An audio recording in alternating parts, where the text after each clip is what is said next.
barrels right past you, shaking your car. And when it happens in the rain and bad weather, it's even worse. So tonight here, we ask, how fast are some truckers really going? And this number, rigs are involved in 868 crashes every day here in America. Tonight, Matt Gutman flying high above the interstate, the 2020 speed trap. And wait until you hear from one of those tired drivers, should they be on the road in one of those trucks at all. 2020's on the chase, out with the Ohio State Highway Patrol using air power to declare war on reckless truckers. At 3,500 feet above I-70 outside Columbus, Sergeant George King uses a stopwatch and white marks on the road to spot violators. Following too close. It's going too fast. It looks like an oversized load. King zeroes in on this 18-wheeler, barreling down the highway at 77 miles per hour and tailgating a car. The real dark blue white box. Following too close, 0.34 seconds. I'm now with the ground unit, and Sergeant Reimer jams his cruiser into gear. This guy's going so fast. We are flying right now, trying to catch up. You can see how fast we're passing these trucks. The trucker pulls over. He's not happy. I'm Matt from ABC News. How are you? I don't think we're in the loop. They clocked you going 77 miles an hour and tailgating behind a car. You think it's hazardous? Crew's trying to catch up with semi-trailer up ahead. The cops also nailed this trucker for tailgating. Going to issue the citation. He's pulled over and cited. Did you notice that you were too close to someone? Well, sometimes you have to do that when you're passing another car. Cracking down on potentially dangerous truckers is a top priority. In 2012 alone, there were more than 330,000 large truck crashes in the U.S., nearly 4,000 fatalities, and more than 100,000 injuries. In most cases, it's the truck driver who survives. You have a truck that weighs 80,000 pounds. What happens when it collides with anything else? It's catastrophic. Looks like a bomb went off. Yeah, pretty much. This is a terrible accident. 2 vehicles and a Walmart truck. It was this horrifying crash in June that turned the national spotlight on a leading cause of truck crashes: tired drivers. At 1 a.m. on the New Jersey Turnpike, a Walmart truck sped through a construction zone, going 20 miles over the limit and plowing into the back of 3 vehicles, including a limo bus carrying a group of comedians. Comedian Tracy Morgan in critical condition right now. Superstar comedian Tracy Morgan and 2 others were critically injured. Another comedian was killed in the crash. 62-year-old James McNair, a longtime friend and mentor to Morgan. My dad was big on pictures. You can see it in that signature smile in almost every picture. News of the crash ripped a hole in the lives of McNair's kids, Jamel and Danita. It's hard to sometimes even, find the words. The fact that he's not here anymore, I feel like I lost my best friend.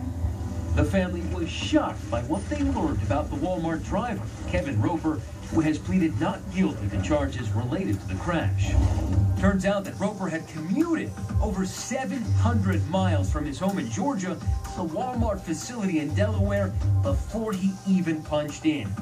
Police say Roper had been awake for a full 24 hours when he slammed into Morgan's limo, allegedly fueled on a deadly combination of fatigue and velocity. We want whoever is responsible for it to be held accountable for it. The question the McNairs are now asking: can Walmart, the largest truck operator in the country, keep proper track of Roper's hours? They have to make sure that their drivers are doing so in a responsible manner. And that means making sure your drivers are not driving in a way that they're dangerous. Walmart says it is cooperating fully in the ongoing investigation, and that if it's determined that our truck caused the accident, Walmart will take full responsibility. Despite the huge toll caused by trucking accidents, the industry trade group maintains that safety is a top priority. 2/3 of accidents involving commercial vehicles are actually caused by a vehicle other than the commercial vehicle. Driving a semi-tractor trailer like this, any small mistake, we can take a life. Out here on the road, trucker Abe Atella says so many companies put unrelenting pressure on drivers to deliver loads on time. There are other circumstances where companies and drivers will put money ahead of safety. And Atella says he found that out firsthand on a frigid February night this year.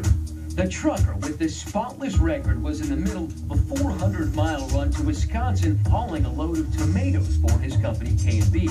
All of a sudden, he says he notices himself drifting dangerously to a type of unconsciousness that truckers call microsleeping. Basically, your eyes are open, your hands are on the wheel, but your brain shuts off for 3 to 5 seconds.